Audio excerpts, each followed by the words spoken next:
Yo, what's going on everybody? It's CMO with Flipping Central back here with another video where today I wanted to kind of go ahead and do another budget build.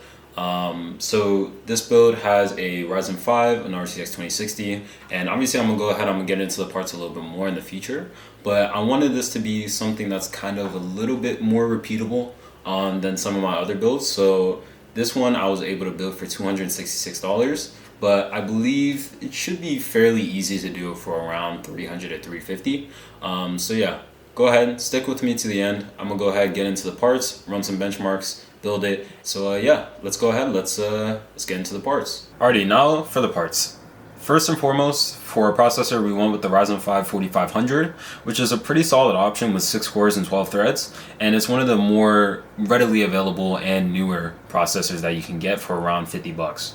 I paid $50.84 after tax, which, while is not, it's not an insane deal, overall it's pretty nice. For our motherboard, we went with the MSI B450M Bazooka.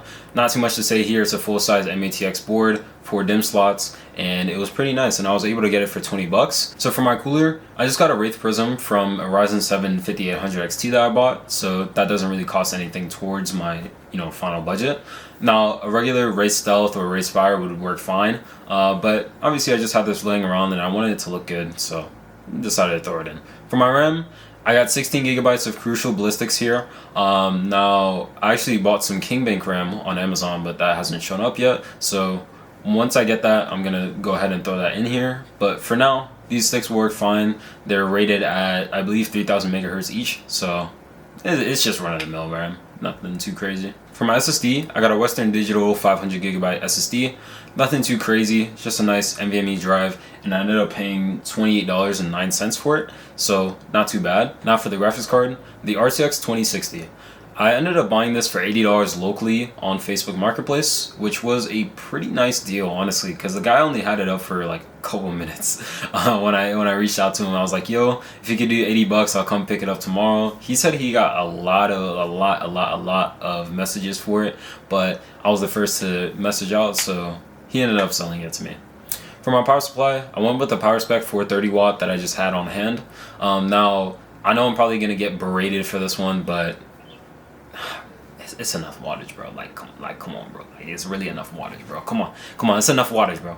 Let's just be honest, bro. Like me and you, it's enough wattage, bro. Come on.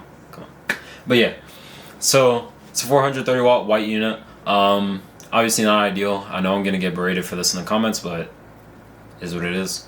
I would probably recommend going with a high power 600 watt or something of that nature, 80 plus gold, because those are super reliable. I believe they're tier B on the power supply list, so I would probably try and look for one of those instead. You can get them around 30, 35, 40 bucks. This power spec that I got, I paid $19.62, and that one was brand new in box and had the cables and everything, so yeah, that's why I ended up picking up. And I had like 10 of them on hand, so I'm not gonna let them go to waste, bro. And then lastly, for the case, I got a Montech Air 100 for $43.45. Now, it's a really nice case, I'm not gonna lie. And the way that I was able to get it so cheap, because usually these go for around like $60, $65, I wanna say. I was able to get it open box on Newegg, and I ended up grabbing a couple of these, so I just decided, hey, I already have it on hand, let me go ahead and use it in the build. It has 4 ARGB fans, loads of mesh, and honestly, I just really like the look, so yeah. Overall, our total came out to $266.37, which is really nice for this entire build. Now, we've got RGB, we've got 16 gigabytes of RAM. Now, the only things that I would probably maybe change, personally, if I were to, be using this system or be wanting to flip it, I would say power supply for upgradability, and then SSD just because 500 gigabytes is not a lot. You can ask me how I know, because I'm personally using a 500 gigabyte on my main PC, which is kind of not ideal, bro. I ain't even gonna lie to you, it's kind of not ideal, but still, 500 gigabytes you can get away with. 1 terabyte would be the sweet spot, and even more if it's gonna be your personal PC. So yeah, that's pretty much it for the parts. Let's go ahead and put it together.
Nah, bro, I know ball, bro. I know ball.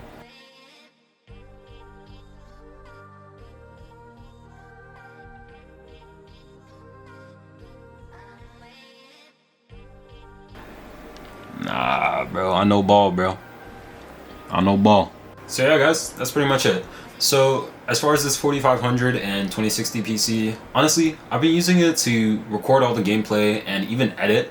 And honestly, it's been super smooth. This build is really solid for the amount of money that I paid. $266 is honestly a steal. And you could even do it for 300 or 350, and I think it would still be like a really solid gaming PC. Now, if you want to go ahead and flip it, me personally, I'm trying to aim for around $500 to flip at. 450 would still be solid, but ideally, I think I can get around 500 for it. So let me know your guys' thoughts. What do you think of the video? What do you think of the build? And would you go ahead and try and replicate this build? Let me know in the comments down below. So go ahead, leave a comment, join the Discord, like, subscribe, turn on notifications, and I will see you guys in the next one. Thanks for watching, and peace.